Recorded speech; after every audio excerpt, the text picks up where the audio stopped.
Les faits. Le samedi 2 mai 2020, par communiqué de la présidence de la République, les Ivoiriens ont appris que le Premier ministre s'est rendu en France dans le cadre d'un contrôle médical de routine.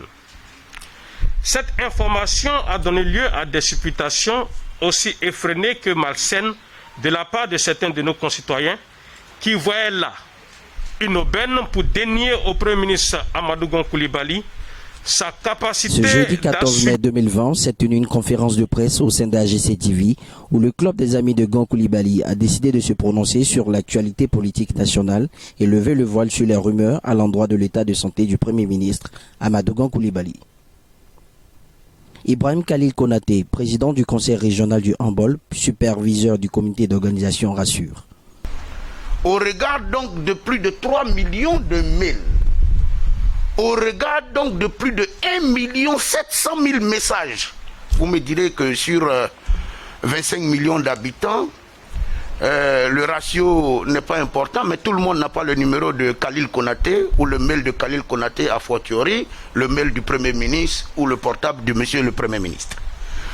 C'est des indicateurs importants et c'est pour démontrer que contrairement à ce qui se dit sur la toile, les Ivoiriens et Ivoiriennes ont un amour profond pour quelqu'un qui, depuis toujours, est à leur service dans le cadre de ses fonctions politiques, mais de ses fonctions gouvernementales.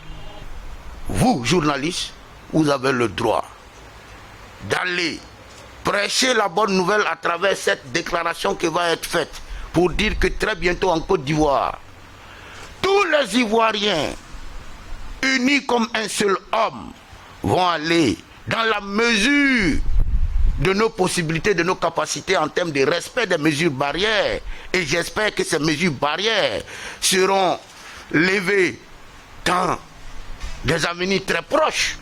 Parce que les grandes démocraties occidentales sont arrivées à la conclusion que le virus est parmi nous et il restera parmi nous pendant encore un bon moment et qu'il va falloir s'accommoder avec son existence pour ne pas laisser mourir nos nations.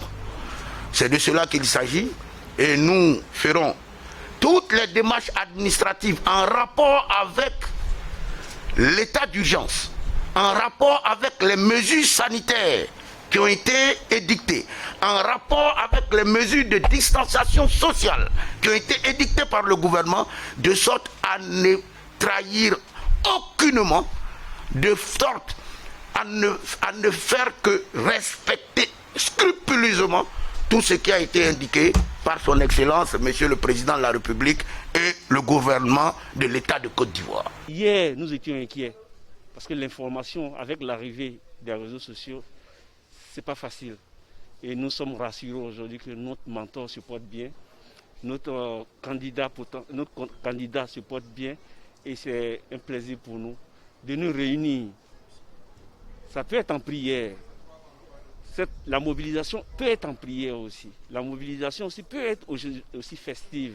Mais tout revient à une seule chose, à demander aux Ivoiriens à s'aimer, à l'amour.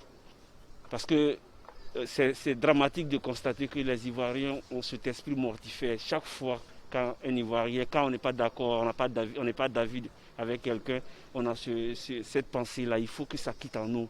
Il faut que notre cœur, on arrive à soigner un peu notre cœur pour essayer de nous aimer. L'arrivée du Premier ministre m'inspire la joie. C'est-à-dire que je ne trouve même pas de mots.